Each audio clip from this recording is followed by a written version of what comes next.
Muy buenas tardes a todos. Un saludo acá de Heredia, Costa Rica. ¿Cómo se encuentran?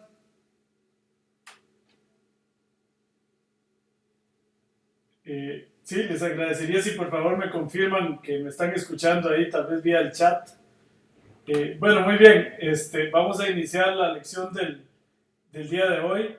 Eh, Cerramos el video para aumentar el ancho de banda y de inmediato les comparto la presentación.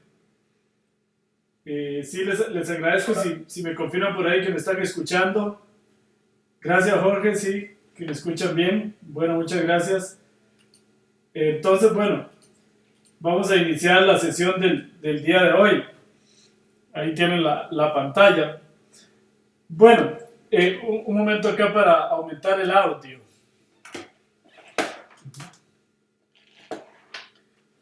Vamos a subir el audio, me dicen acá los que están grabando.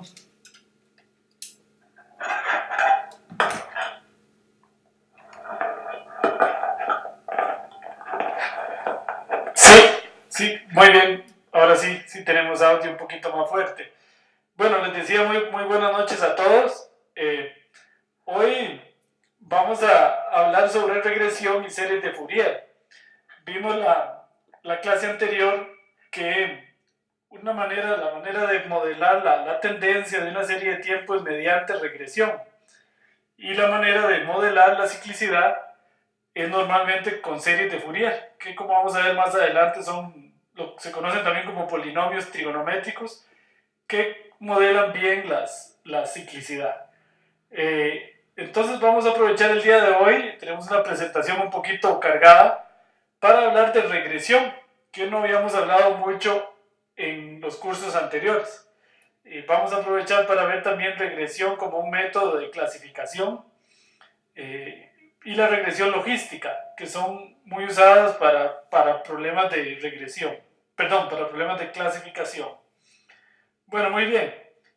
Iniciando la clase, igual como siempre les digo, si tienen alguna duda, por favor a través del chat o pueden abrir sus micrófonos.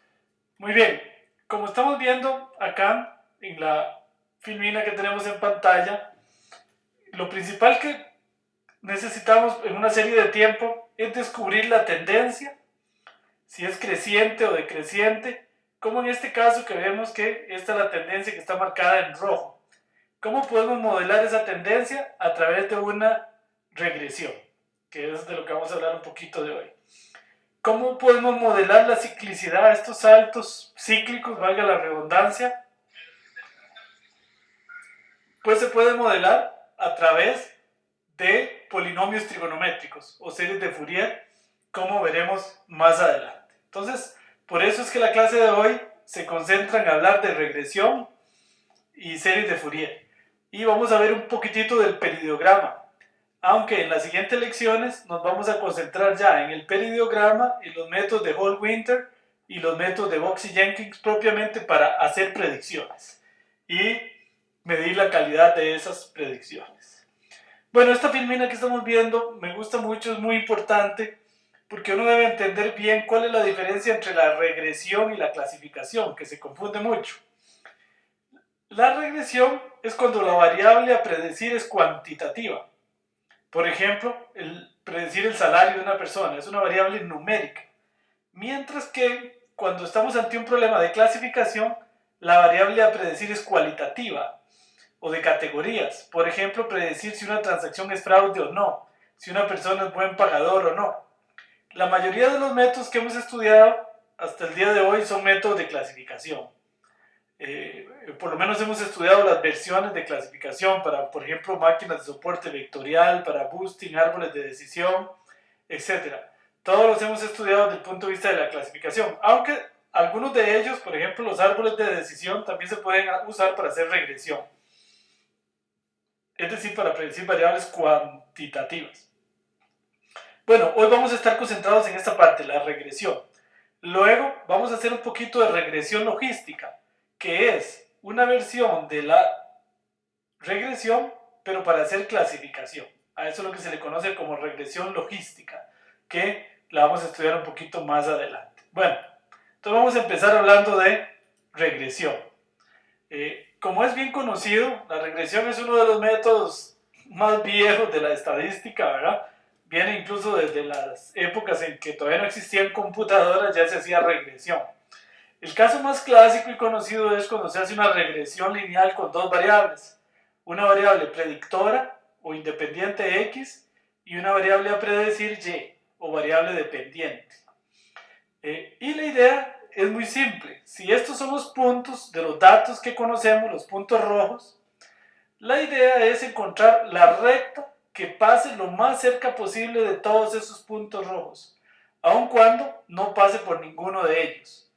Entonces se trata de minimizar estas distancias. Por ejemplo, la suma al cuadrado de esas distancias es lo que se minimiza.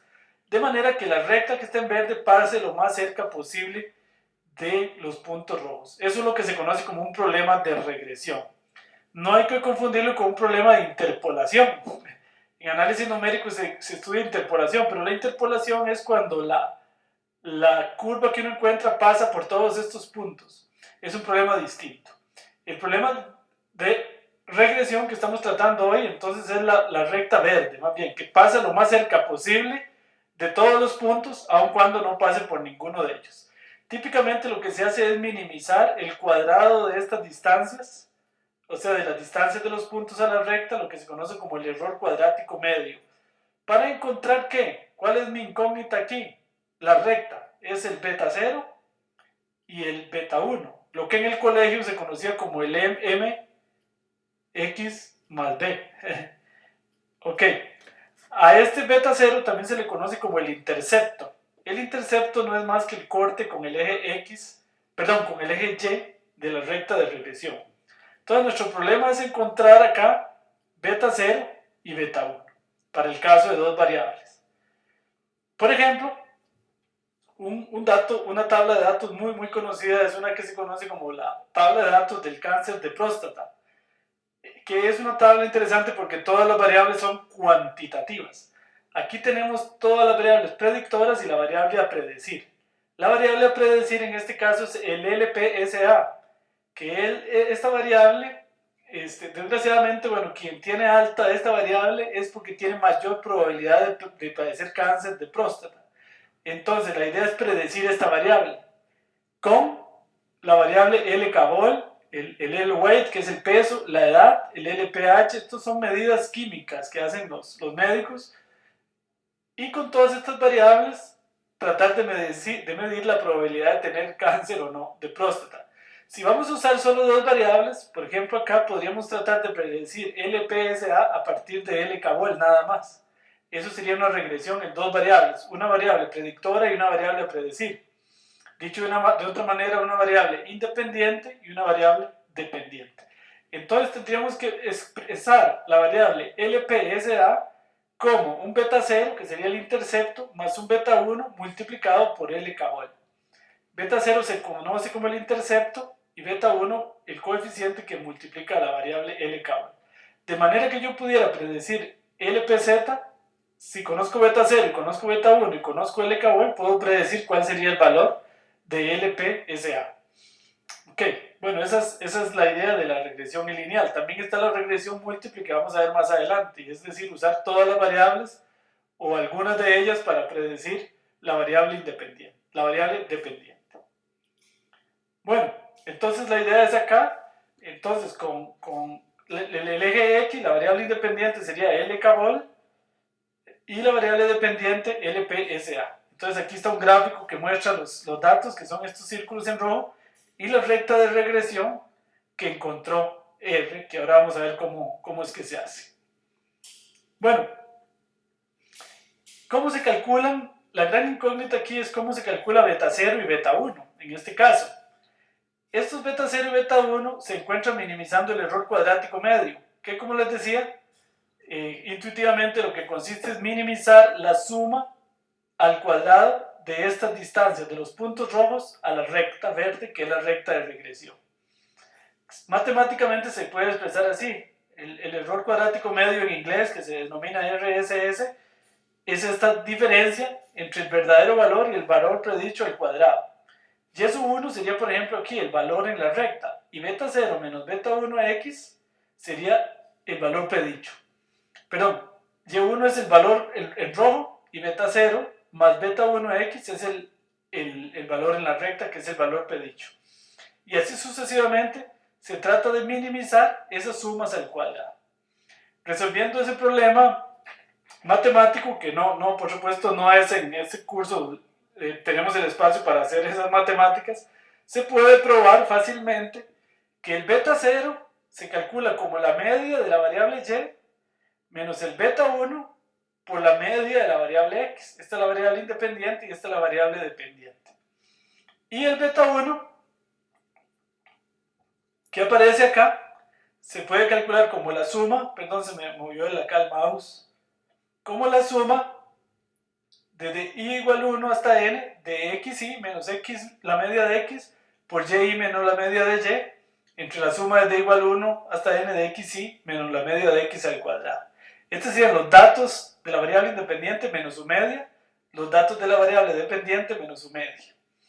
Bueno, entonces, esta es la manera de calcular beta 0 y beta 1. Ahora, por suerte, pues estos cálculos otrora, ¿verdad? Hace muchos años, cuando iniciaba la estadística, se hacían a mano. A mí todavía me pusieron a hacer a mano alguna vez eso en un examen. R hace con mucha facilidad esto. Vamos a ir a ver cómo se hace una regresión lineal en R.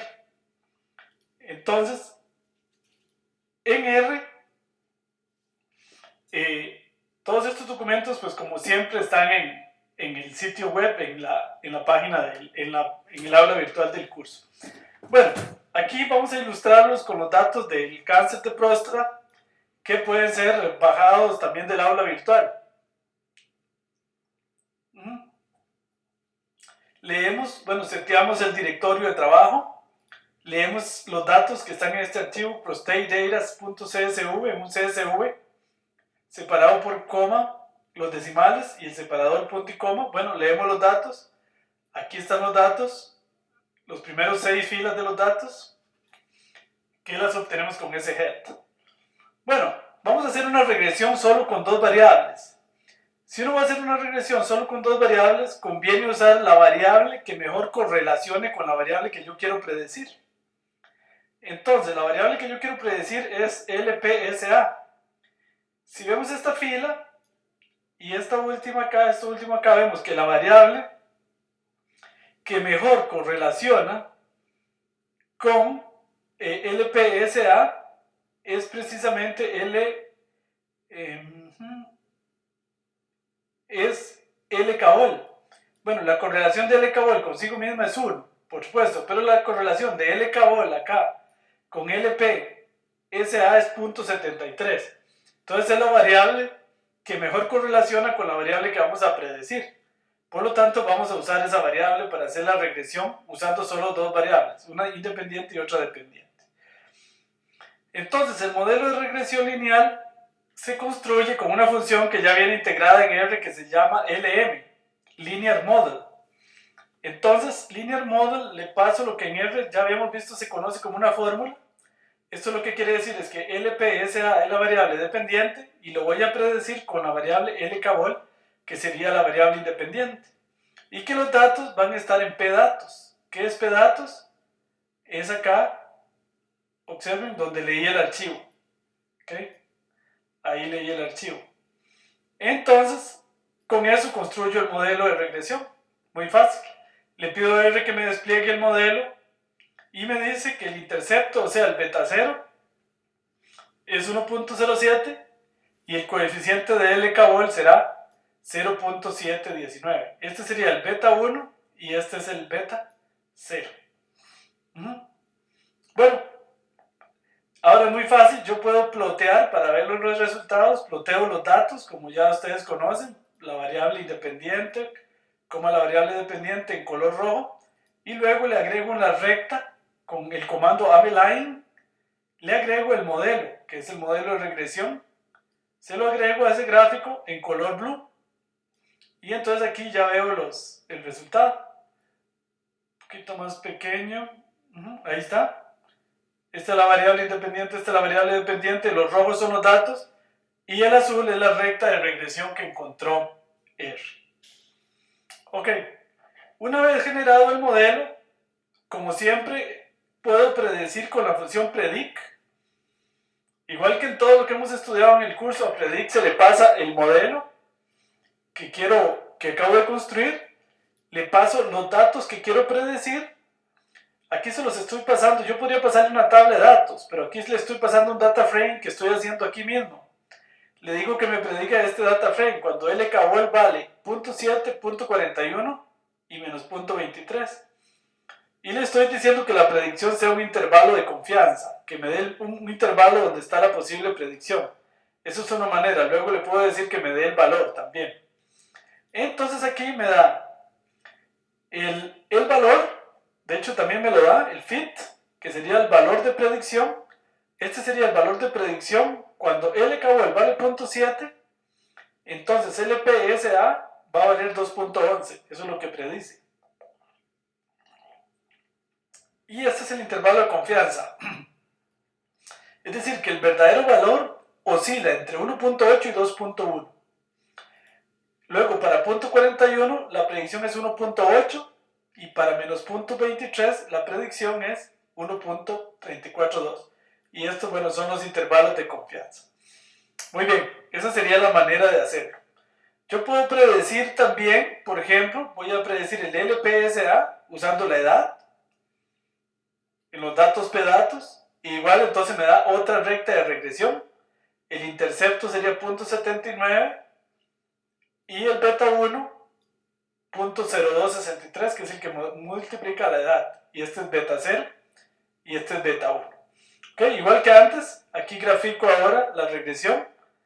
Y nada más que es edad versus LPSA. Vemos que esta regresión es más mala porque los datos están como más circulares, o sea que la correlación entre estas dos variables es menor. Por lo tanto, la regresión también tiene menor calidad. Igual puedo predecir, ¿ok? A partir de este modelo, le paso estos datos, si la edad 42, 55, 71 y 77, ¿cuál será el nivel de LPSA?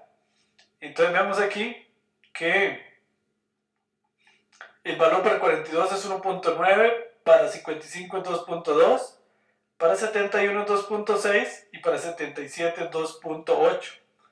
Como vemos, conforme aumenta la edad, aumenta también la probabilidad de padecer cáncer de próstata, desgraciadamente. Conforme aumenta la edad, aumenta la probabilidad. Bueno, muy bien. Entonces vamos a hablar ahora de regresión múltiple, es decir, usar más variables independientes o variables predictoras para predecir la variable dependiente o variable a predecir. Bueno, vamos de nuevo al PPT para explicar un poquito esto. Bueno, acá está también, antes de ir a eso, cómo se mide el error. El error normalmente de una regresión se mide con el error estándar de los residuos, o residual standard error, como se conoce en inglés, que es 1, se puede medir como 1 entre n menos 2, por la suma desde igual 1 hasta n, de y sub i, que es el verdadero valor, menos el valor aproximado. Entonces observen que es una especie de promedio de los errores, es un promedio de los errores, de cuánto se aleja el valor verdadero a la predicción. Aquí se usa 1 entre n menos 2. ¿Qué significa este n menos 2? N es el número de individuos o filas de la tabla que hace el promedio. P es el número de variables.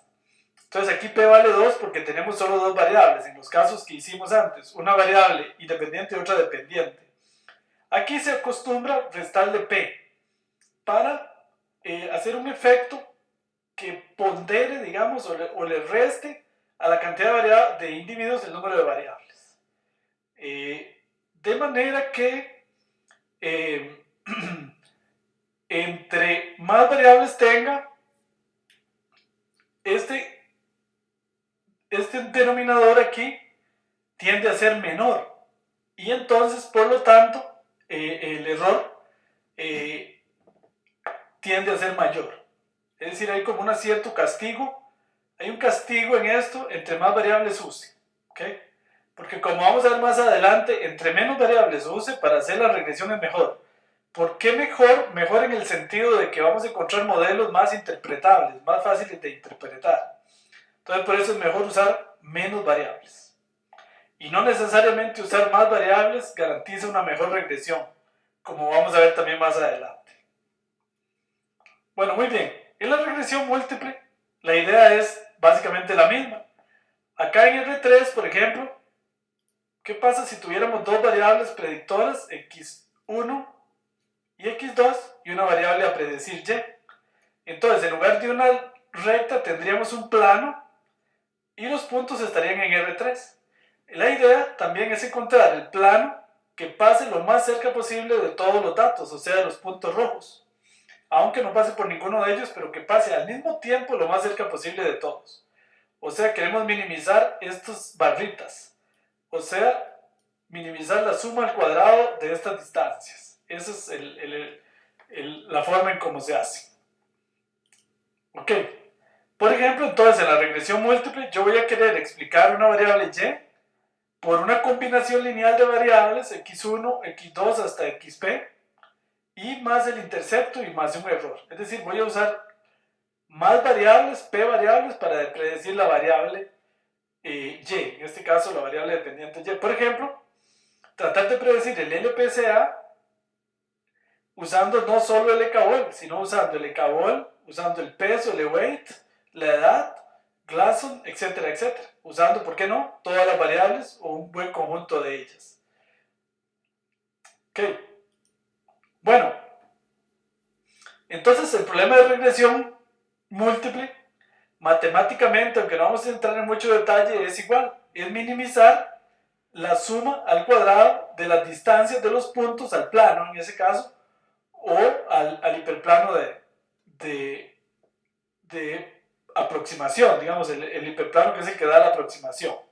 Matricialmente se puede escribir de esta manera, no vamos a entrar en esos detalles, y se puede probar que el beta, en este caso los coeficientes beta 0, beta 1 hasta beta p, se pueden calcular como x traspuesta, la matriz traspuesta de x por x, la matriz inversa por x traspuesta por y, donde x es la tabla de datos y y es la variable a predecir. ¿Ok?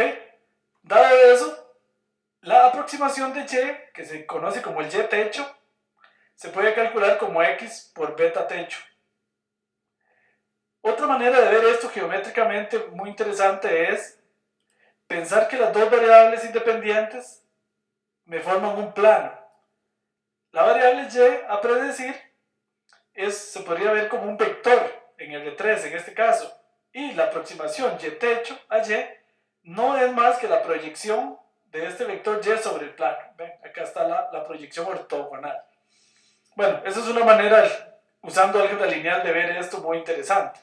Si no comprenden completamente a fondo estas ideas, no se preocupen, ¿verdad? Porque eso llevaría un poquito más de tiempo. Pero por aquello de los que conocen un poquito más de álgebra, esa es una manera de explicar la regresión. Lo importante aquí es que así se puede calcular los coeficientes beta. ¿Ok? Donde en este caso beta es un vector formado por beta 0, beta 1, beta 2 hasta beta sub p. Si tenemos p variables. Bueno, algunas preguntas importantes que surgen ante una regresión es: ¿qué tan bien el modelo se ajusta a los datos? ¿Es al menos uno de los predictores o variables predictoras x1, x2 hasta xp útil para predecir a la variable a explicar y?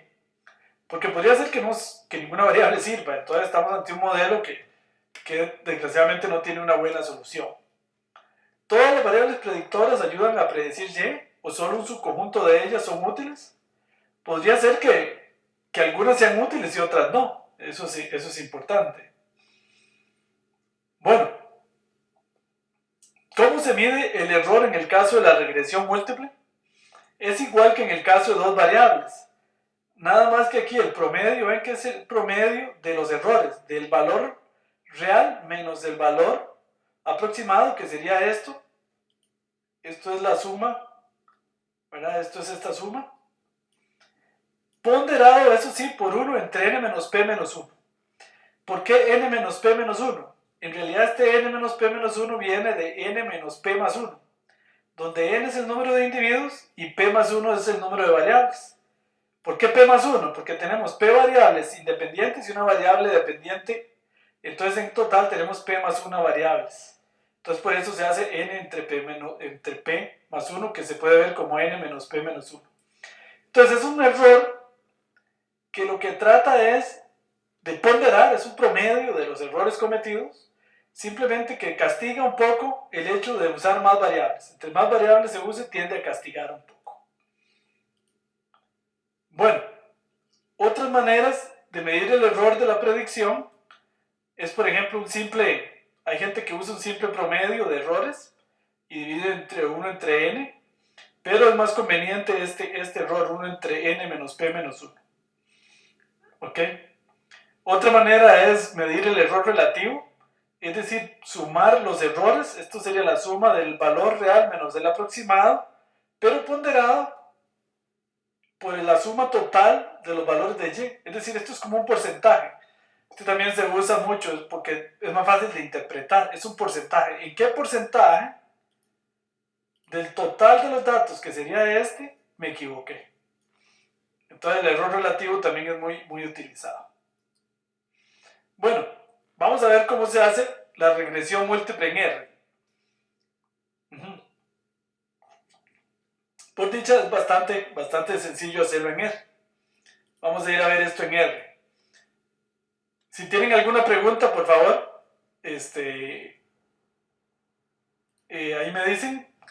Tenemos algunos compañeros bastante conectados. Si tienen alguna pregunta, con mucho gusto ahí me interrumpen. Porque los temas de hoy están un poquitito densos. ¿Ok? Bueno, entonces, con los datos del ejemplo del cáncer de la próstata, bueno, lo primero, igual que antes, leemos los datos aquí en la variable pdatos. Y vamos a construir un modelo, se usa la misma función, linear model. Y dejamos el modelo en la variable modelo. Acá vamos a pasarle una fórmula. Un poquito más grande. ¿Qué significa esta fórmula? Que vamos a predecir el LPSA usando LKVol, LWeight y H. Estos más no significan que las variables se suman. No. Sino significa que esta va a ser la variable a predecir, que la vamos a predecir en función de estas tres variables, de LKVol, LWeight y H, o H. Eso lo que quiere decir no es que la sume, sino que esas son las tres variables predictoras y tomadas de esta tabla de datos. ¿Ok? Entonces, hecho así, pido el modelo y entonces me dice el intercepto, o sea, el beta 0 es menos 0.3. Este es el factor beta 1 que multiplica LKVol, 0.6. El beta 2 que multiplica LWeight, que sería 0.7. Y el beta 3, que sería menos 0.0119, que multiplica a la edad. Entonces, ojo, este es beta 0, beta 1, beta 2 y beta 3. Ok, muy bien. Supongamos que con esta fórmula vamos a predecir una tabla de testing. Entonces yo tengo una tabla de testing aquí en este archivo que se llama prostate data CSV. Bueno, voy a predecir aquí los mismos datos que usé para construir el modelo. O sea, puede haber un poco de overfitting, pero voy a usar los mismos datos como tabla de testing. Bueno, la vuelvo a leer, que ya la tenía leída. Bueno, todavía no voy a hacer eso, perdón. Lo que voy a hacer aquí es construir otro modelo de regresión con linear model, LPSA, este signo y punto. Significa que voy a usar todas las variables que estén en la data pdatos como variables predictoras. Este punto significa úsesen todas las variables como variables predictoras. Y la variable a predecir, LPSA, para no tener que ponerlas aquí una por una. Cuando uno va a usar todas las variables, que es muy frecuente, entonces utilizo el punto. Este punto. Ok, y entonces aquí, si le pido el modelo, entonces R me da todos los valores. Este sería beta 0, el intercepto, beta 1, beta 2, beta 3, beta 4, beta 5, beta 6, beta 7 y beta 8.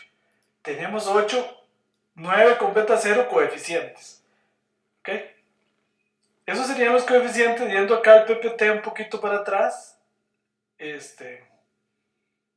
Por acá lo tenía para ubicarlo nuevamente. Estos serían estos valores. Beta 0, beta 1, beta 2, beta 3 hasta beta 8. Los que multiplican a las variables predictoras para, valga la redundancia, predecir la variable independiente, en este caso LPSA. Bueno, muy bien. Listo. Ahora sí, voy a predecir. Perdón, aquí sí, leo una tabla de testing que se llama newprostatedata.csv. Una nueva tabla de testing para hacer la predicción. Aquí está la nueva la tabla de testing, son 10 individuos para los cuales tengo los datos de las variables predictoras y tengo también el dato de la variable a predecir. ¿Para qué? Para ahora, más adelante, comparar el valor verdadero de LPSA, que es ese que acabo de marcar, versus el valor de la predicción y poder medir qué tan buena es la predicción. Bueno, entonces ahora sí, predigo, le paso el modelo, le paso los nuevos datos y aquí me da la predicción. ¿Ok? Estos serían los 10 valores para estos 10 individuos. Es decir, este 2.7 es el que está aproximando a este 1.3, este 2.4 es el que está aproximando a este y así sucesivamente. Este 4.15 es el que está aproximando a este 6.58. Bueno, este sería el valor de la predicción. ¿Okay? También le puedo decir que me dé un intervalo de confianza. Entonces, además de darme el fit, o sea, el valor de ajuste, el valor predicho, me da los intervalos de confianza. Porque este es un valor aproximado. El intervalo de confianza me da, digamos, un lugar donde aproximadamente él varía. Ok, muy bien. Bueno, si tienen alguna pregunta, pues con mucho gusto. Bueno, ¿cómo se calcula el error? Entonces acá están programadas las funciones que les expliqué antes. El error, la suma de los errores cuadráticos, el error cuadrático medio, el mean square error, o el promedio de los errores, y el error relativo. Entonces ahí están programadas. No vienen, bueno, algunas las calcula R directamente en el modelo, como vamos a ver ahorita, pero acá yo las programé para medir nosotros directamente los errores. Entonces ahí se las dejo, ahí están programadas. Estas son la programación de estas fórmulas. Más bien dicho, esa es la programación de estas fórmulas, de estas 3 fórmulas. Bueno, muy bien. Entonces,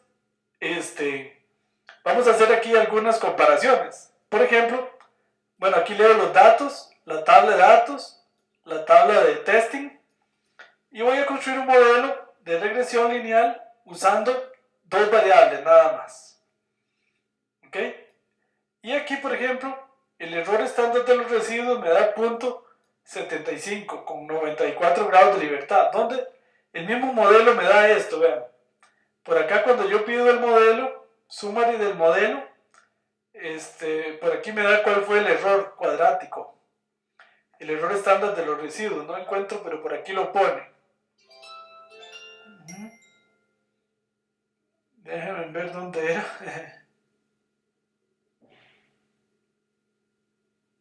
Porque de ahí fue donde aquí está. El error estándar de los residuos es este. Ok, ese fue el error que cometió, usando ese índice. Ahora, yo lo calculo también acá con la función que nosotros programamos. El error estándar de los residuos, le paso la predicción, le paso el valor real y le digo un 2, que quiere decir el número de variables predictoras que usé, que en este caso fueron dos variables predictoras. Y entonces me da el error 0.75, igual que aquí. Bueno, puedo calcular también el mean square error, o sea, el promedio de los errores. Ese me da 0.93 con la función que nosotros programamos. Recuerden que la diferencia es que divide entre 1 sobre n menos p menos 1 y divide entre 1 sobre n nada más. Y el error relativo, que es más fácil de interpretar, es un porcentaje de error de equivocación, valga la redundancia. O sea que nos equivocamos en un 26%. Ese me gusta a mí porque es como más fácil de interpretar. Ok, muy bien. Bueno, ahora vamos a hacer un experimento.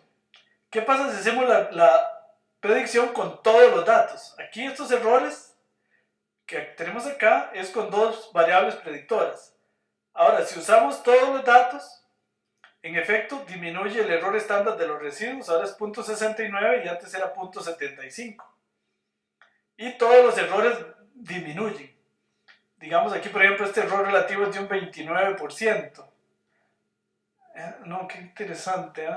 Aquí hay algo extraño. Sí, porque ese más bien aumentó. El error relativo aumentó, pero los otros dos disminuyeron.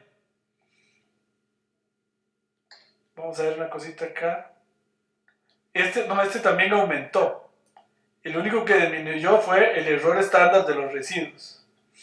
Y los otros dos aumentaron. Bueno, ahí empezamos a ver que no necesariamente usar más variables es mejor. Ahora vamos a hacer el mismo modelo, pero con solo una variable. Con solo LK-vol. Entonces vamos a ver que aquí, si usamos el error estándar de los residuos, aumenta. Está en 78, 0.78, antes estaba en 0.75. O sea que este modelo con una sola variable es más malo. Igual estos errores aumentan también. Bueno, ahora ¿qué pasa si usamos tres variables predictoras? Es curioso que con estas tres variables predictoras, con LK-vol, SVI y L-weight, o sea el peso, encontramos un modelo que es mejor que cualquiera de los anteriores. Vean que el error estándar de los residuos es 70%. No, perdón, eso no es un porcentaje, 0.70. El error relativo, por lo menos usando este índice, es mejor. Ok, por eso a veces usar varios índices para medir los errores es complicado, porque puede ser que mejoren uno y desmejoren otros. Pero bueno, por lo menos el error estándar de los residuos, que es el más usado, se ve que este modelo es mejor. Ahora, ¿por qué estoy haciendo eso? Porque ahorita vamos a trabajar un poquito con la idea. Eso se trabaja mucho en regresión, el tema de selección de variables, que es complicado. Hay muchos métodos para hacer selección de variables. Ahorita vamos nosotros a estudiar uno nada más acá en el curso, que es el método Lazo. Bueno, entonces vamos a entrarle a ese tema, el tema de cómo seleccionar, cómo hacer una regresión que automáticamente seleccione las variables que mejor resultado van a dar. Porque vean que aquí yo usé 3, luego usé todas, luego usé una, pero ¿cómo saber que estas 3 eran las mejores? Incluso podrían haber otras mejores, no lo sabemos, ¿verdad? Entonces, bueno, ¿cómo encontrar un modelo que me haga eso automáticamente? Para eso se usan unos modelos muy modernos de regresión que se llaman los modelos de regresión Ridge, o en español los modelos de regresión con contracción o con penalización. Ok, vamos a ir a ver un poquito esto al PPT, esta idea. Entonces ahí, vamos a ver si... Ok, un momentito ahí, ¿por qué? Ok, bueno. Entonces, la idea de estos métodos de contracción, de los cuales hay tres variantes, los métodos Ridge, los métodos Lazo y las redes elásticas o Elastic Nets, que son métodos muy modernos para hacer regresión. Vamos a ver poco rápidamente en qué consisten. Los métodos Ridge o los métodos de penalización La idea es que usan la misma función de minimización, pero introducen una penalización. Lambda por la suma de j igual a 1 hasta p, que es el número de variables, de beta j al cuadrado. Es decir, esta penalización lo que hace es castigar a aquellos beta que sean muy grandes. Entonces, si los betas son muy grandes, esto se aumenta. Entonces, lo que esa penalización tiene como efecto es hacer pequeños aquellos betas que son muy grandes. Entonces los trata de contraer, por eso se llama método de contracción también. Ok, matemáticamente se puede expresar así. Ese es un problema equivalente a este. Sin entrar en mucho detalle de eso, la solución a ese problema, visto matricialmente, es el siguiente. Los beta aproximados para un lambda dado se calculan así como x traspuesto por x más lambda i a la menos 1 por x traspuesto por y. Aquí lo que agrega es esto. Entonces, estos métodos tienen ventajas y desventajas. Logran normalmente mejores errores y tratan de minimizar el impacto de los beta muy grandes. Tienen la desventaja de que en realidad no encuentran una solución, sino una familia de soluciones. Es decir, dado un lambda, encuentra un conjunto de soluciones. Entonces, para cada lambda hay un conjunto de soluciones. Ahora, ¿cuál es el mejor lambda? Es otro problema que nos introduce esto adicionalmente. ¿Cuál es el mejor lambda? Bueno, después vamos a ver que eso se puede resolver usando cross validation o validación cruzada. Ok, la idea de estos gráficos que se muestran en pantalla, este es un gráfico de regresión Ridge y este es un gráfico de regresión Lazo. Un poquito complicados, pero lo que esto significa es así. Por ejemplo, acá, en esta regresión Lazo, aquí están las variables predictoras, que son LK-bol, SBI, Lazo, edad. Acá, para acá si nos venimos, este número que queda aquí es el coeficiente que multiplica a LK-bol. Aquí estarían en el eje Y los beta. Este sería el beta aquí que multiplica a LPSA. Este sería el beta que multiplica a la edad. Entonces, ¿qué es lo que pasa si yo tomo, por ejemplo, el lambda acá? Que entonces, los coeficientes estarían marcados en esta línea y no en esta, sino más bien en esta. Entonces observen que, por ejemplo, el coeficiente de LK-bol ya no sería este, sino sería este.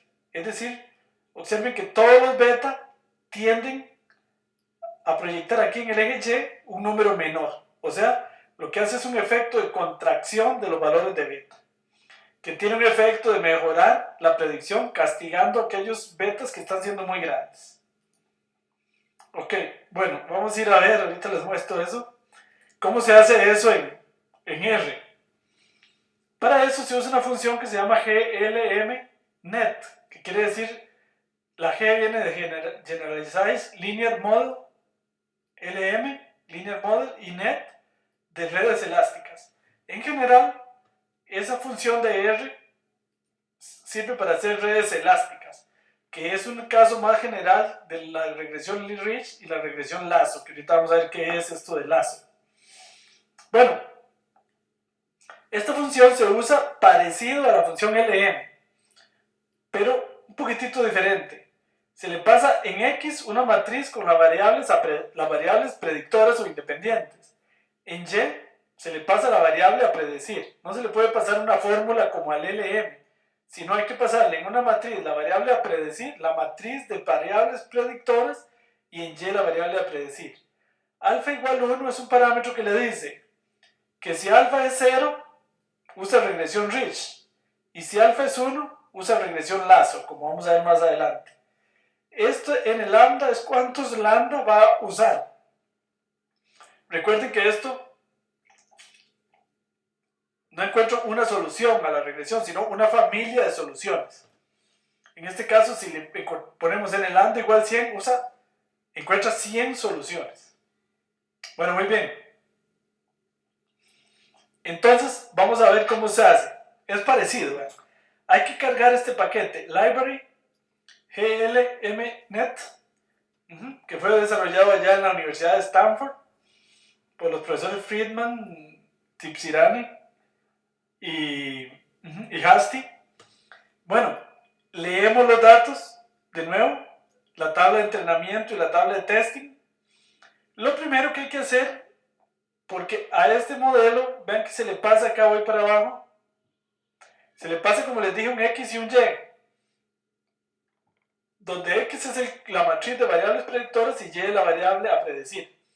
Entonces hay que construirlas a partir de los datos. Entonces eso es fácil. Esta de X se construye así, con esta función que se llama model.matrix, con LPSA, punto, o sea que para predecir, LPSA con todas las variables en P datos. Aquí me deja entonces solo las variables a predecir. Y le incluye acá un 1 para todos los interceptos, que hay que quitarlo. Entonces, por eso, al final, lo que se usa para construir X siempre será model matrix, con aquí la variable a predecir, y acá las variables predictoras que yo quiera, y le paso eso, que significa todas las filas, excepto la columna 1, para quitar esta columna del intercepto 1, que sirve para otro tipo de modelos. Ok, entonces eso es un poquito complicado, pero así construyo la matriz de variables predictoras. Ven que hacia aquí le pido g de x, no es más que una matriz que tiene todas las variables predictoras, le quita la variable a predecir y le quita esta columna de unos, que se conoce como la columna de los interceptos. Luego, para construir la variable a predecir es muy fácil. La variable a predecir es pedatos $LPSA, que es la variable que vamos a predecir. Voy a construir aquí esto que es un poquito enredado, los lambda. Recuerden que los lambda son una secuencia, un conjunto de valores lambda le voy a dar para que él utilice en esta sumatoria acá. Ok, vamos otra vez. Es un conjunto de lambdas para que pruebe aquí, para luego ver cuál lambda funciona mejor. Entonces ahí le voy a decir cuáles son estos lambda. Entonces esos lambda, en este caso le voy a decir que me construye una secuencia que va de 10 a la 5 hasta 10 a la menos 5 de longitud 10. Entonces esto es, vean, 10 elevado a una secuencia de números que va de menos 5, de 5 a 5. O sea, serían 5, 4, 3, 2, 1, 0, 1, menos 1, menos 2, menos 3, menos 4, menos 5. Entonces aquí están esos valores. Estos van a ser los lambda. 10 a la 5, 10 a la 4, 10 a la 3, 10 a la 2, hasta 10 a la menos 5.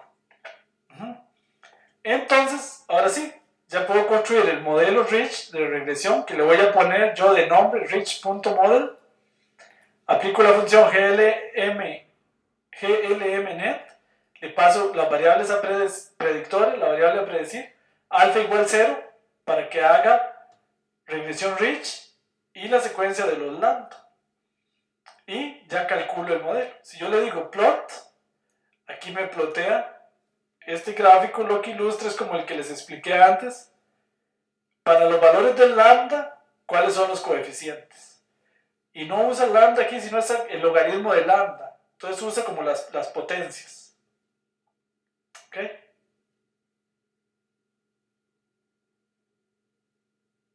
Ok. Entonces aquí son los logaritmos, por eso se ve que va de menos 10 a 10.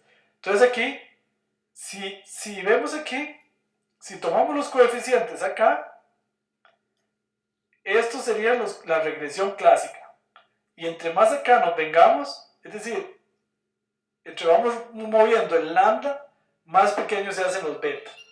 Bueno, este es un gráfico como para ver los beta, que es un poquito enredado. Bueno, entonces, si le pido ver los coeficientes de la regresión, acá estamos viendo que tenemos en realidad 10 soluciones, no solo una, sino 10. ¿Por qué? Porque nosotros usamos 10 valores para lambda. Entonces esta es una posible solución, esta es otra, y así sucesivamente hasta esta. Son en realidad 10 regresiones. Vean que este sería el intercepto, el coeficiente de L-Cabol, el de L-Weight, el de Ash, y así sucesivamente. Entonces son 10 regresiones. Esta sería, acá, esta última sería casi que la regresión clásica. Y esta es la regresión con el lambda más grande posible, lo cual nos hace, observen que estos coeficientes son 1.9 por 10 a la menos 7. O sea, estos de aquí son lambdas muy pequeñitos. Betas muy pequeñitos ocasionados por un lambda muy grande. Entonces, esos serían aquí, donde los betas son pequeños. Y la última sería acá, que sería lo mismo que una regresión clásica. Entonces, ahora sí, bueno, tenemos 10 regresiones. Ahora, ¿cómo saber cuál es la mejor? Acá están los lambda que se utilizaron. Entonces, yo podría usar, por ejemplo, el quinto lambda de los 10 lambdas. Entonces me quedo con la quinta de estas regresiones. Y le puedo decir que los coeficientes, la columna 5. Entonces esa es la quinta regresión. Con esta quinta regresión, esta sería el modelo. Eso serían los beta 0 hasta el beta 8. Con lambda igual 10, estos serían los beta 0 hasta los beta 8. Y vean que lambda más pequeño penaliza menos, al ser los betas más grandes. Entonces estos betas tienden a ser más grandes que estos. O al revés.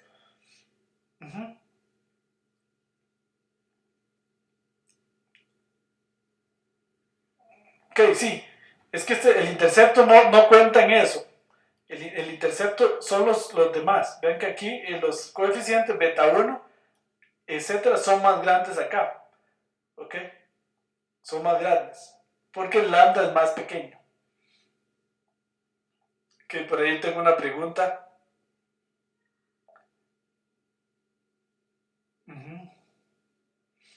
Ajá, es una buena pregunta la que hace Cristi. ¿Cómo defino el valor de los lambda? Buena pregunta. Muy buena pregunta. Acá generalmente se escoge como de 10 a la menos 5 a 10 a la 5. Aunque ahorita vamos a ver que el mismo modelo los puede calcular. Entonces no hace falta definirlo. En la práctica el modelo los calcula el lambda óptimo. Pero nada más les estoy ilustrando aquí qué pasa si uno juega con el lambda, para que entiendan el valor del lambda. Pero el lambda, ahorita vemos que el modelo mismo lo calcula. Muy buena pregunta, Cristi. Entonces, para cada lambda se podría hacer una predicción. Entonces, aquí hago una predicción si uso el quinto lambda. Entonces, por ejemplo, ahí el error cuadrático medio es 1.6, el error relativo 0.30. Ahora puedo hacer otra predicción. Aquí hago otra predicción, pero con lambda igual 8, con el octavo lambda. Entonces vean que aquí el error relativo aquí fue 1.6, aquí 1, o sea acá es menor.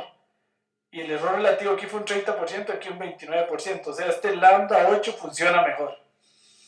Ahora, la pregunta de Cristi es muy válida. Bueno, ¿cómo voy a hacer para estar yo jugando con eso? Bueno, no hace falta, porque si uno corre el Rich Model GLMNet sin decirle los lambda, él lo calcula. Él los calcula, automáticamente lo calcula usando validación cruzada. Por dentro lo calcula. Entonces aquí plotea el modelo para los lambda. Aquí juega con todos los lambda mejores que él encontró, que irían desde e a la menos 2 hasta e a la 6. Son los lambda que a él le convienen. Y aquí están todos los lambda que él usó por dentro. Entonces yo podría usar el 5, etcétera, el 97, pero nada de esto hace falta. Yo le puedo aplicar esta función que se llama CVD de cross validation .glmnet a x y a y con alfa igual 0 en este caso para que use regresión lineal y me da los lambda. Entonces este grafiquito que está aquí lo que me dice es que el lambda óptimo, el logaritmo del lambda óptimo está entre menos 0.01 por ahí a 2.2, 2.3, menos 2.2, menos 2.3. Entre este espacio está el lambda óptimo. Aquí ella usa el logaritmo de lambda, no el lambda. Entonces usa el exponente.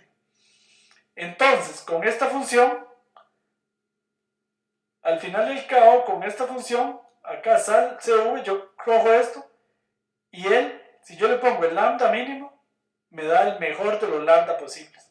Entonces, el mejor lambda es 0.08434.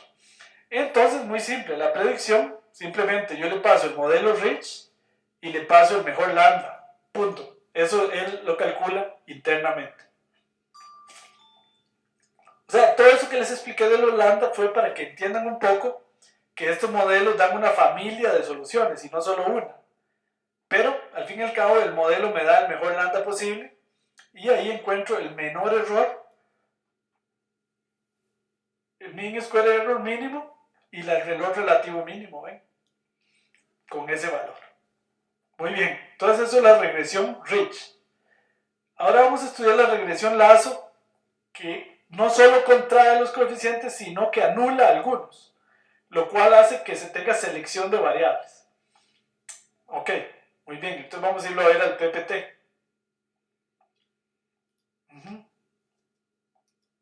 El método Lazo fue propuesto por este señor que estamos viendo aquí en pantalla, que se llama Robert Tibsinari, propuso ese método en el año 1996.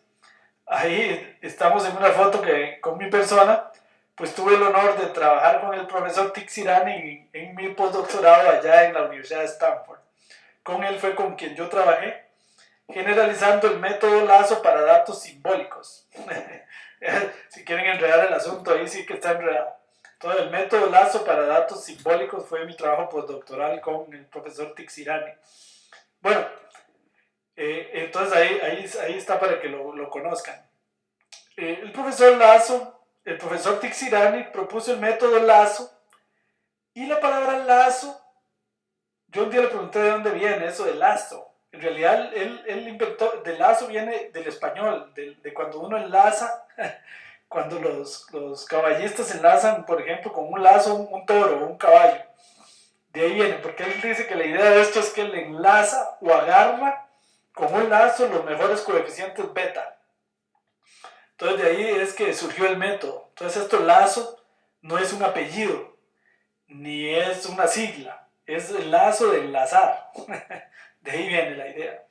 Entonces, la idea matemática que es interesante es que la penalización, en lugar de usar aquí al cuadrado, usó un valor absoluto. Entonces, en el fondo, matemáticamente el tema es complicado. Lo que dice es que él usa norma 1 en lugar de la norma 2. O sea, usa otra manera de penalizar. Que en principio, antes del año 96 o antes de los años recientes, se consideraba un problema serio. Porque eso introduce que la función no sea derivable, que esto no tenga un mínimo único, etcétera, etcétera. Y que además no tenga una solución cerrada a la regresión. Pero resulta que eso hace matemáticamente, no vamos a entrar en detalles, que se anulen algunos de los betas. Entonces, al anular alguno de los betas, el efecto es que elimina alguna de las variables de la regresión. Matemáticamente, el método Rich usa norma 2, en donde lo que sucede es que la norma genera esferas. Entonces, la solución óptima pega acá, entonces tiende a contraer los coeficientes, pero ninguno lo hace cero. Mientras que en el método Lazo, los círculos de betas, el mínimo se alcanza en alguna de las esquinas, por estar usando norma 1, que en norma 1 las esferas son este tipo de rectángulos. Entonces el óptimo siempre se alcanza en una esquina, lo que hace, por ejemplo, en este caso, que beta 2 valga esto y beta 1 sea 0. Bueno, no se preocupe si ese tema no lo entienden, pero es un poquito complicado, pero el efecto práctico es que anula alguno de los betas, lo cual hace que automáticamente se eliminen algunas variables de la regresión. Y curiosamente, las variables que quedan son las que mejor ayudan a predecir. ¿Okay? ni tan curioso porque se puede probar matemáticamente, pero bueno, eso es lo que sucede con el método Lazo. Bueno, entonces en el método Lazo, la ventaja que sucede acá, por ejemplo, en este gráfico que estamos viendo, es que si yo tengo, por ejemplo, el lambda aquí, entonces los coeficientes solo me quedan de todas estas variables, serían 0. Entonces anula todas estas variables. Y solo se queda con LKVOL, por ejemplo. Más bien, perdón, ahí lo hice mal. Más bien, voy de nuevo. Más bien solo se queda con esta variable y esta variable. Solo 3. LKVOL, weight y SVI. Y las demás desaparecen de la regresión. Curiosamente, interesantemente, los resultados son mucho mejores. Usando, él logra descubrir cuáles son las variables que realmente aportan a la variable a predecir. ¿Okay? Y descarta aquellas variables que no aportan, sino que más bien meten ruido. ¿Okay? Lo cual lo hace como de forma automática, eso es lo interesante. Bueno, el método Lazo funciona en R exactamente igual que el método Rich. Lo único es que hay que ponerle aquí alfa igual 1. ¿Ok? En lugar de alfa igual 0. Si ponemos alfa igual 0 aquí, se hace Rich. Si ponemos alfa igual 1, se hace Lazo. Y si ponemos un valor entre 0 y 1, se hace una red elástica. Pero no vamos a hablar de ese enredo hoy. Que una red elástica es un consenso entre Lazo y Rich. Pero eso es muy enredado. No vamos a hablar de eso. Ahí le ruego a Line, si está por ahí, que si pueden apagar su cámara de video, le agradecería a Line para que no nos interrumpa un poquito el ancho de banda. Si me escucha Line, tal vez si puede apagar el video. Ok, bueno, no importa, pero ahí lo estamos viendo. Bueno, entonces, la manera de correrlo es exactamente igual. Se carga la librería glmnet, se leen los datos. Igual, hacemos la secuencia de lambda, no voy a volver a explicar esto, es exactamente igual, nada más que aquí le ponemos alfa igual 1 y le pasamos la secuencia de los lambda. El ploteo, la ventaja es que aquí se ve que, por ejemplo, si yo tomo el logaritmo de lambda acá, por ejemplo, entonces, perdón, ahí me quedó doblado, él me selecciona solo estas 3 variables y todas estas las elimina de la regresión. Bueno, muy bien.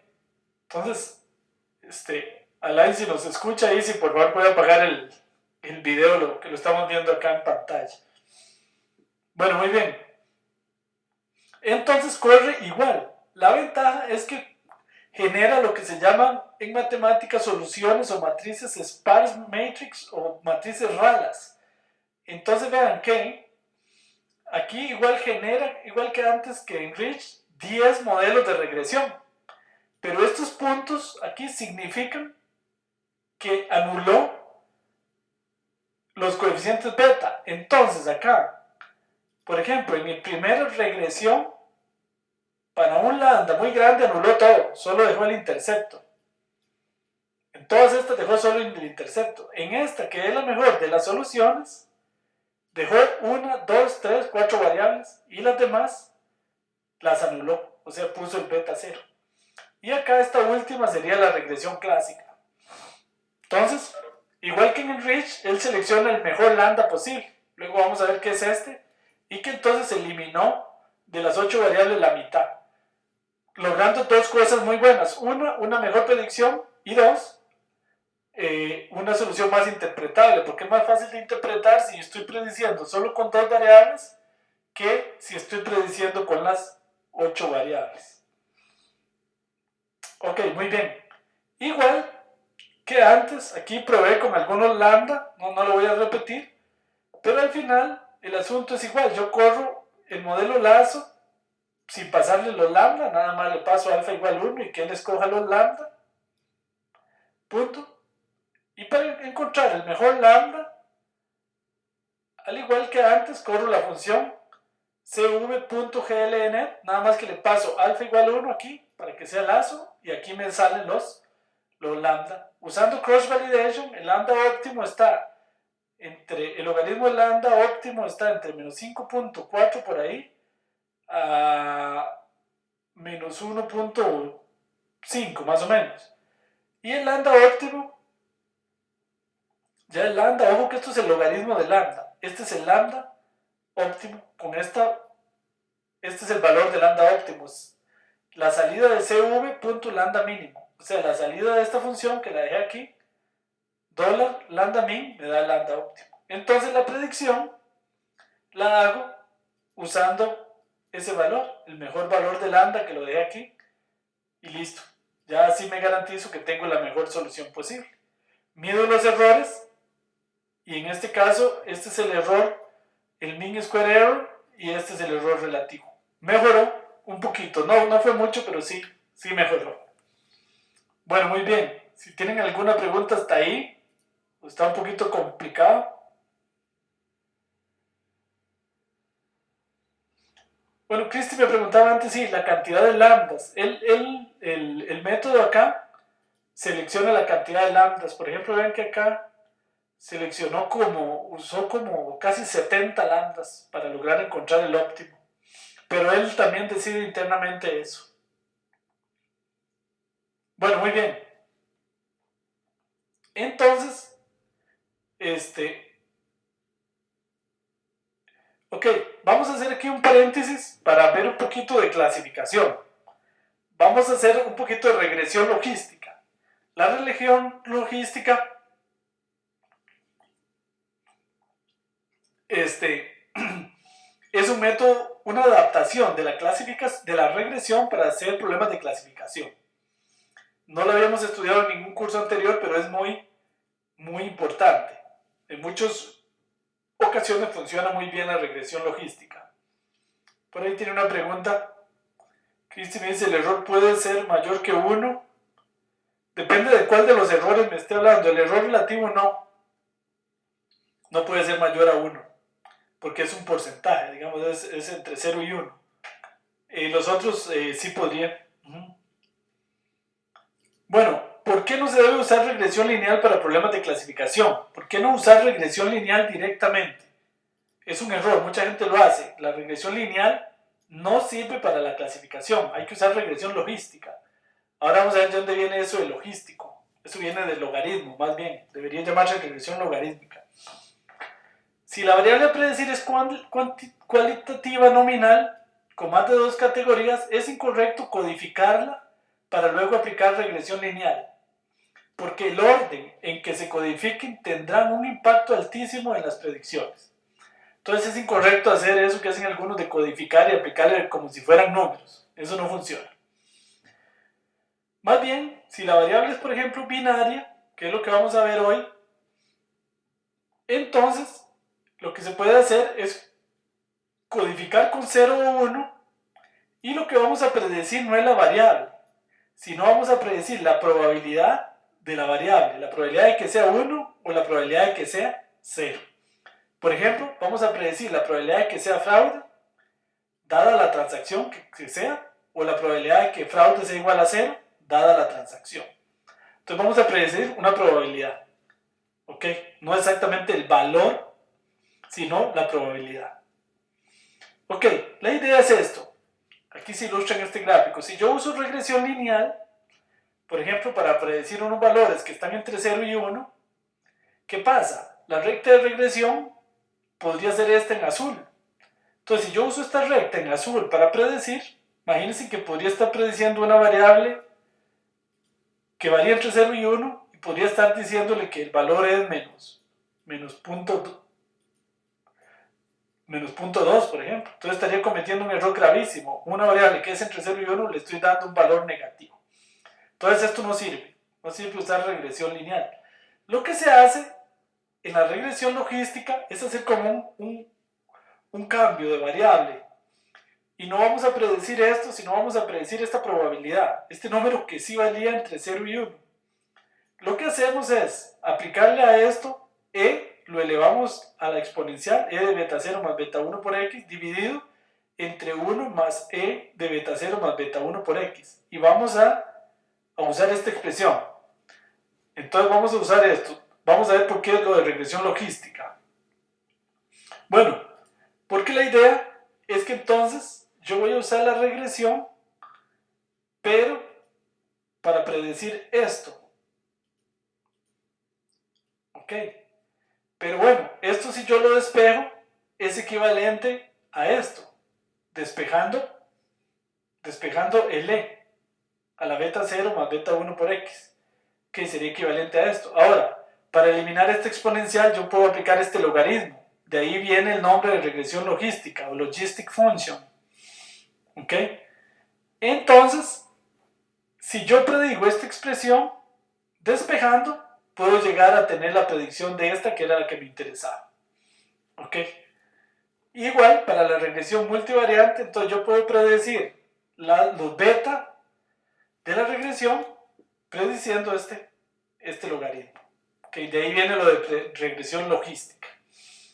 Bueno, entonces, por ejemplo, con esos valores, si yo tengo beta 0 y beta 1, por ejemplo, podría predecir la probabilidad de que una transacción sea fraude aplicando el beta 0 y el beta 1 en esta transformación. Y esto sí me da una probabilidad que yo voy a estar seguro que está entre 0 y 1. Bueno, eso es una explicación muy rápida del tema, ¿verdad? Esto requeriría más tiempo, pero sí quiero que por lo menos quedemos para que ustedes al final del experto en minería de datos también usen regresión logística, porque la regresión logística es uno de los métodos más usados. Es muy usado en clasificación, sobre todo por los estadísticos. Insisten en usar siempre regresión logística, aun cuando pueden haber modelos ahora mejores, pero la regresión logística es muy usada y en algunos casos funciona muy bien, en algunos. Entonces la regresión logística en R es muy parecido a lo que hemos visto en los minutos anteriores. Se usa un paquete, una función que se llama GLM en lugar de LM. Esto viene de Generalized Linear Models. Vamos a usar un argumento family binomial.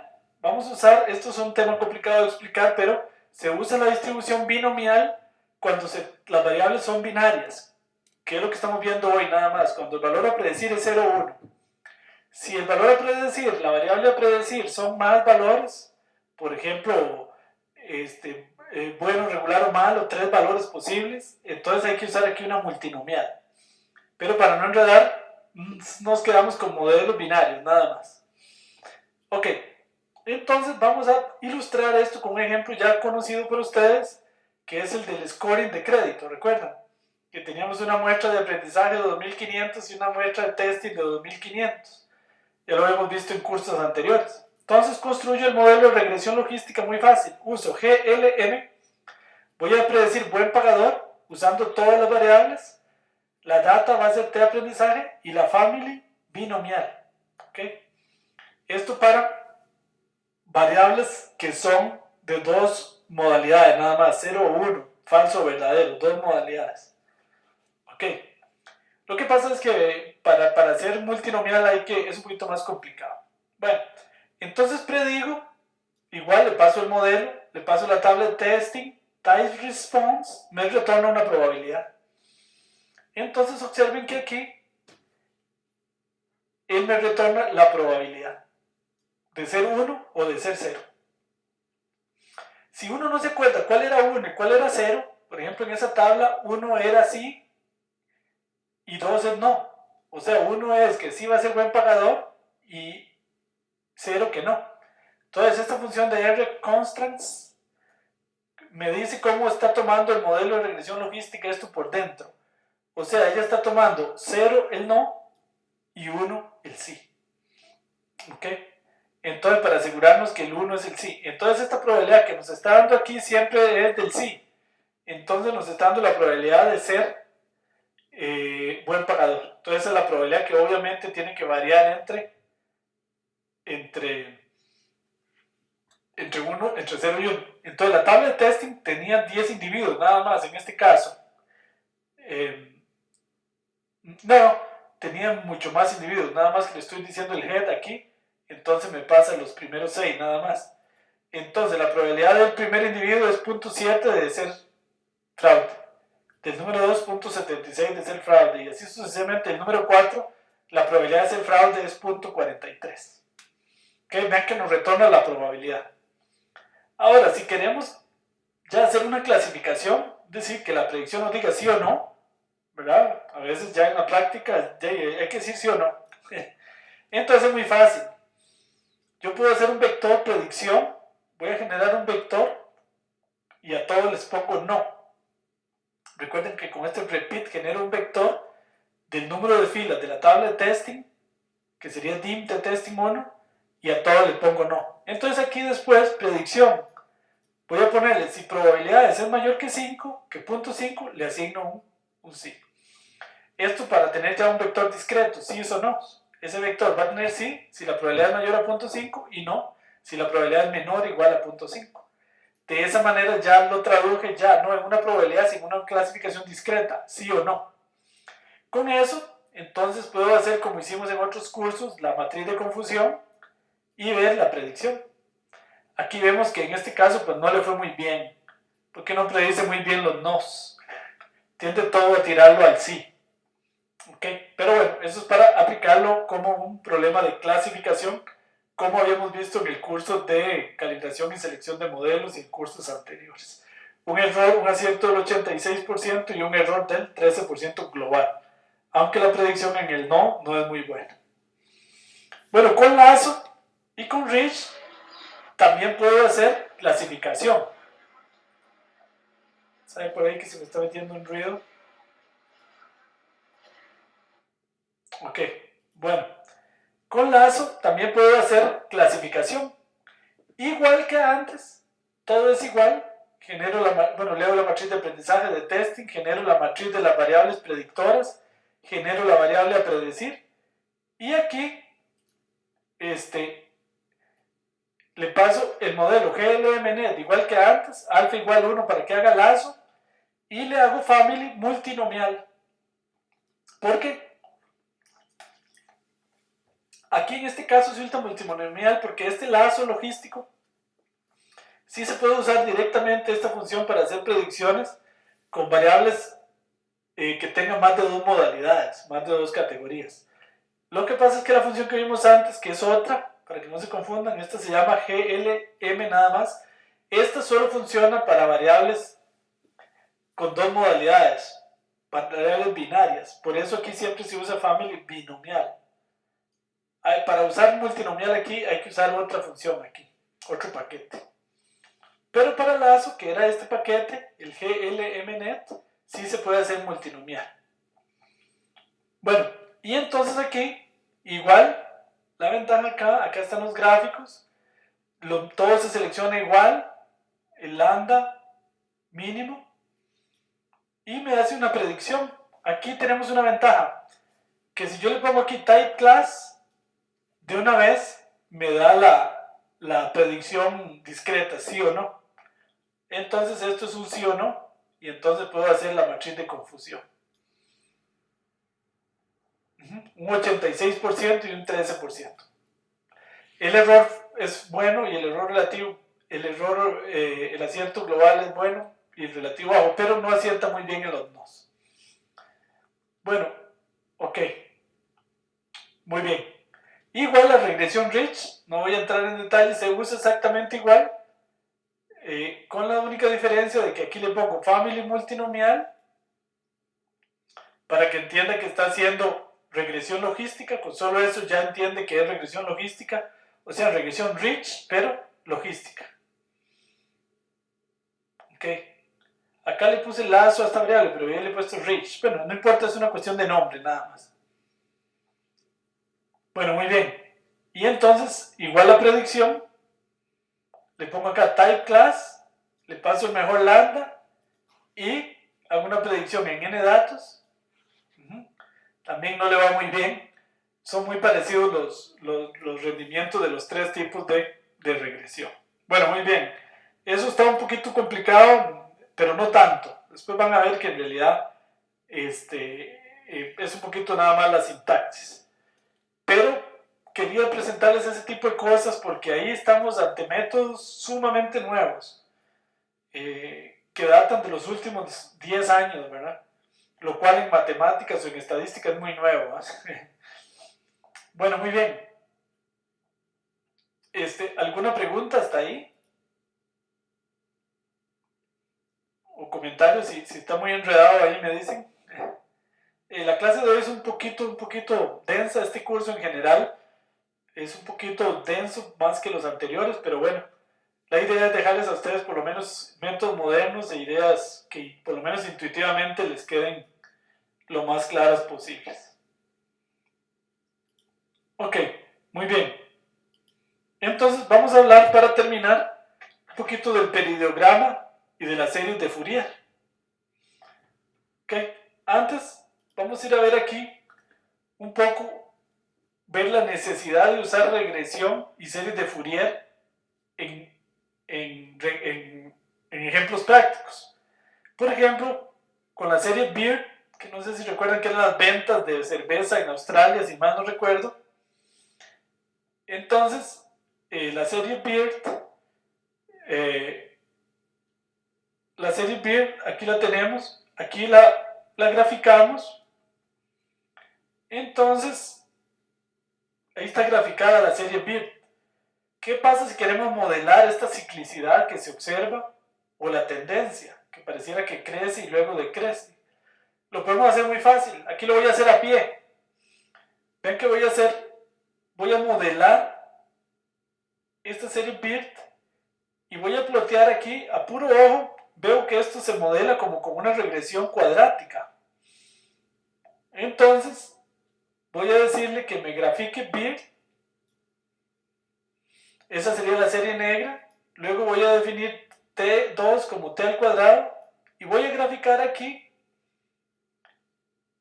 una recta T, que sería una regresión lineal, que va a modelar BIR usando T más T al cuadrado. Es decir, voy a usar un polinomio cuadrático para modelar la tendencia de esa serie.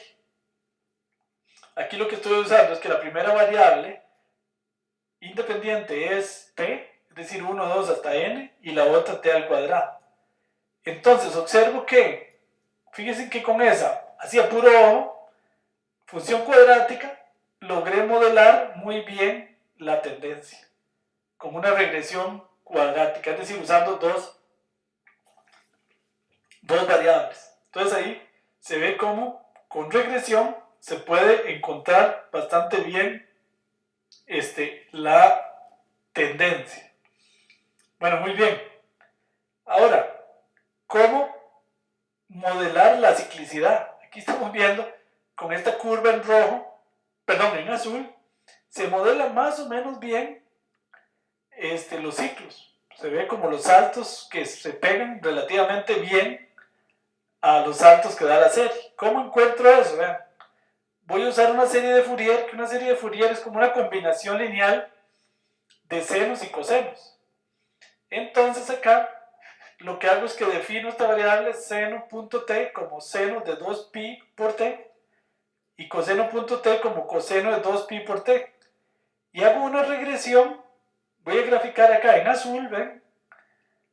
Color 4 es en azul. Una regresión lineal que modela LBIR con t más t al cuadrado, que es el polinomio cuadrático, más seno de 2pi por t, que es esto, más coseno de 2pi por t. Y eso, $fit es el resultado del ajuste. Eso me hace esta curva azul, que modela relativamente bien la ciclicidad de la serie. Ahora, ¿cómo sé yo que es seno de 2pi por t? Bueno, eso vamos a ver más adelante, que los modelos lo logran calcular. Aquí yo lo hice a puro ojo. ¿Cómo descubrí que era t más t al cuadrado? Y que era esto, digamos que a puro ojo. Pero vamos a ver más adelante que los modelos son capaces de encontrar esas cosas. Bueno, para los cajeros automáticos, puedo tratar de hacer lo mismo. Voy a modelarlo como un polinomio de grado cúbico para ver si la cosa funciona. Voy a usar seno de 2 por 25, o sea 50 por pi por t, 50 por 25 pi por t, entonces esa es la serie de Fourier que voy a usar. Entonces observen que logré algo, pero casi nada. Es que esta serie es demasiado difícil. Entonces vean que los saltos, la tendencia sí está bastante bien, pero los saltos no son buenos. Para lograr saltos mejores tendría que aumentar este valor por un número mucho más alto para que se amplíe lo que se llama ya se me olvidó, la amplitud, sí, de la serie de Fourier, para que esto brinque mucho más. Ok, muy bien. Bueno, entonces eso es como para ilustrarles, así, digamos un poquito a pie. No es que lo vamos a hacer así, no se preocupen, yo no tengo por qué hacer esto así, pero es para ilustrarles por qué, en efecto, las series de Fourier y la regresión son lo ideal.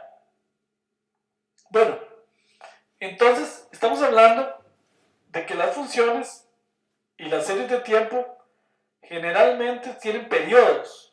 Los ciclos no son más que periodos. Matemáticamente un periodo es una función tal que f de t es igual a f de t mayúscula, donde t mayúscula es el periodo. En palabras sencillas, que cada ciertos intervalos de tiempo vuelve a repetir lo mismo. Si t mayúscula es 15, por ejemplo, quiere decir que cada 15 días vuelve a repetir lo mismo. Entonces es una función periódica de periodo 15. Ok, ese sería el periodo. Entonces,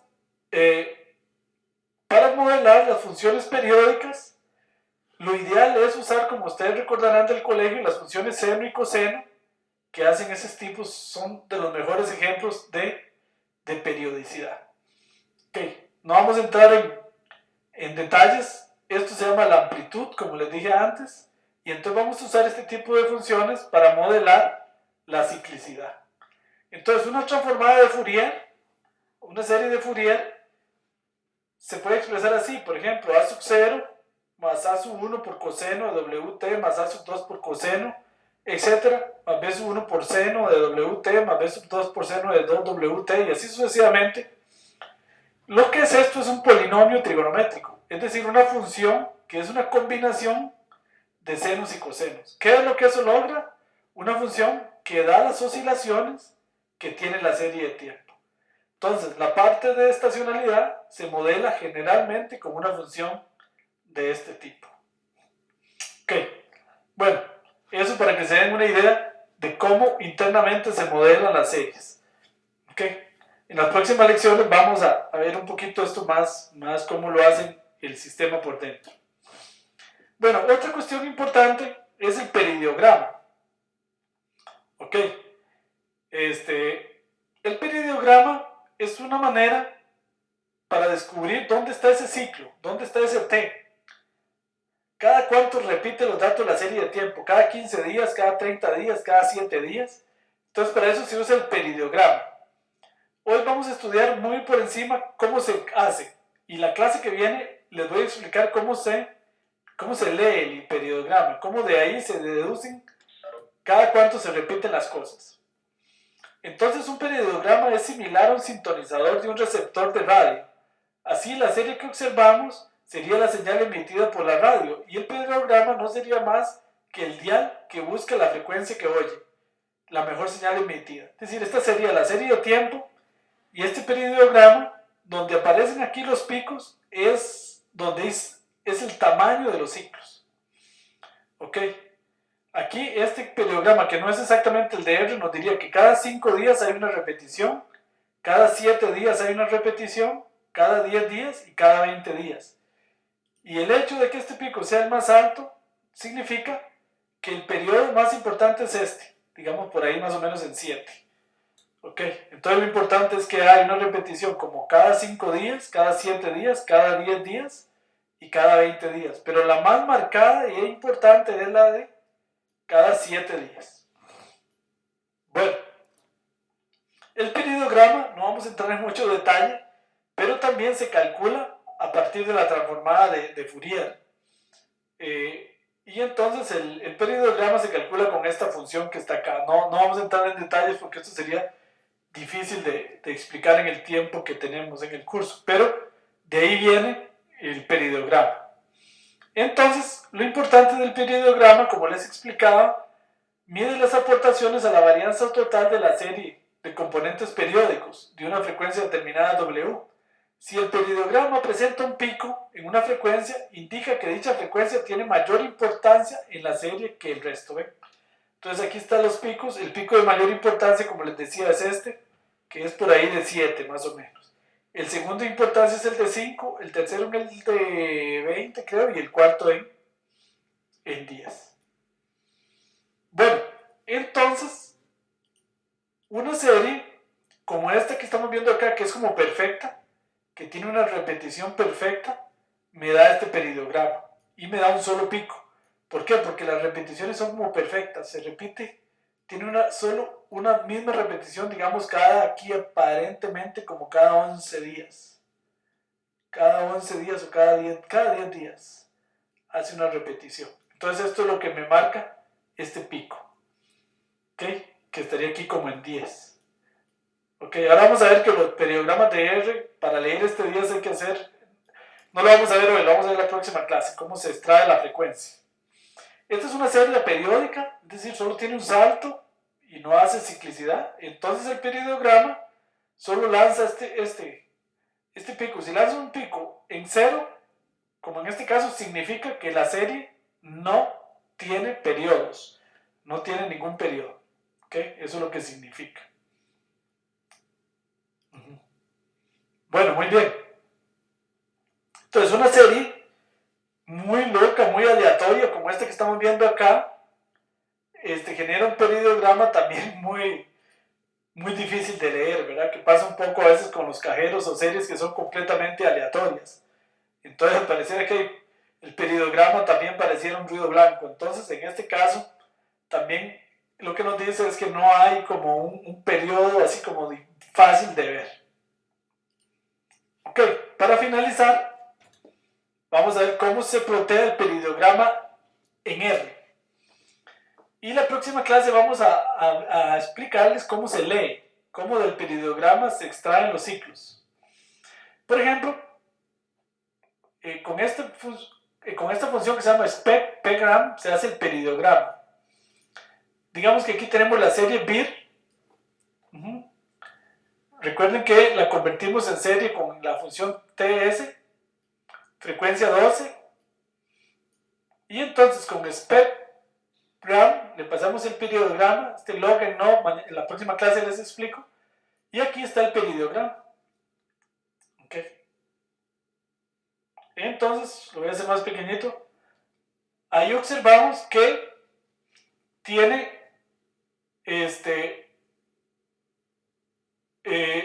digamos que es el periodo más importante. Este no cuenta porque este es en 0, ¿eh? Luego tiene unos cuantos aquí no tan importantes. Ahora, este 1 en R aquí no significa que eso es cada un día, no. Eso significa que eso es cada un periodo, cada una frecuencia, es decir que es como cada 12 días. Pero bueno, en la próxima clase les voy a explicar cómo se lee, porque hay que hacer una división para poder extraer exactamente cada cuántos días. Entonces el periodograma de R no nos da la frecuencia exacta aquí, sino nos da una frecuencia que depende de este valor. Pero la próxima clase les explico cómo. Por hoy nada más lo que queremos es ver cómo se grafica. Entonces, por ejemplo, el periodograma para el cajero 101. Ahí estamos viendo el cajero 101, el periodograma. Hay como 3 periodos importantes. Que en la próxima clase les voy a explicar cómo se extrae ese valor de t, ese cada cuánto se repite a partir de esto. Hay que hacer una división entre este valor y el valor de la frecuencia, que recuerden que en el caso de los cajeros es 365, si mal no recuerdo. Ok, bueno, para el periodograma de Beer, aquí está el periodograma de Beer.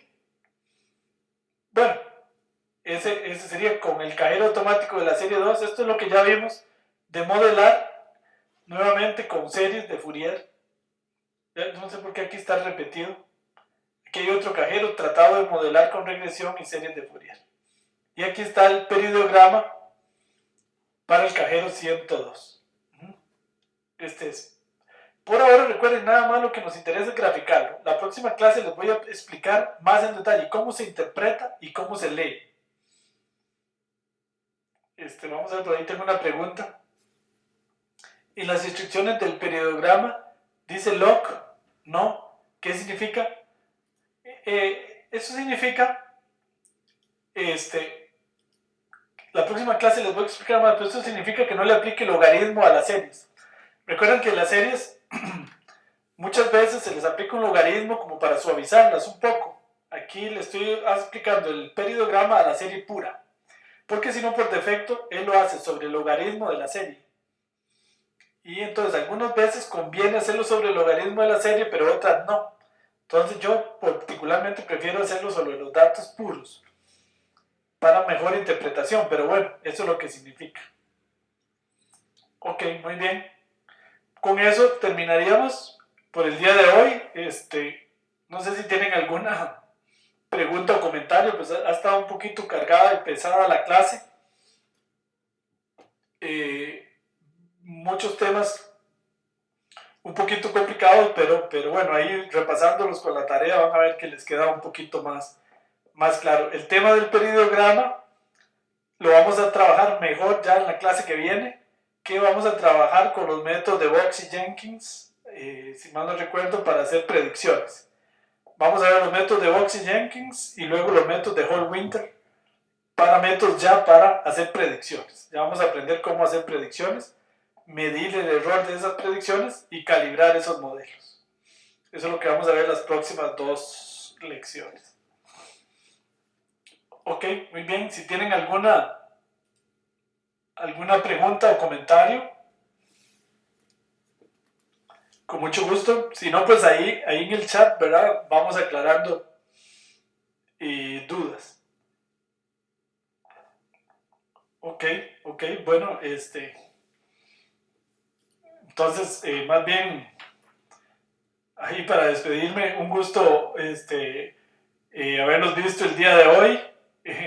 Nos vemos dentro de 8 días. Cualquier duda, por dicha, ahí está el foro. Entonces nos preguntan a través del foro. La tarea consiste en hacer algunas aplicaciones de lo que hemos visto el día de hoy y agregarle a un ejemplo del curso de calibración y selección de modelos una predicción usando regresión logística. Eso no tiene mucho que ver con las series de tiempo, pero la idea de la regresión logística es que no quería dejar pasar este curso para introducir la regresión logística, porque si ustedes ya van a trabajar profesionalmente en minería de datos, tienen que conocer la regresión logística, que es un método muy utilizado. No les vaya a decir algún estadístico que funciona mejor la regresión logística que las máquinas de soporte vectorial, por ejemplo, y ustedes no vayan a saber de qué les está hablando. Entonces, por eso aquí aprovechamos ese paréntesis para hacer regresión logística en problemas de clasificación. Ok, muy bien. Entonces, muy buenas noches. Nos vemos de hoy en 8 días. Un gusto haberlos visto. Hasta luego. Buenas noches. Nos vemos. Hasta luego.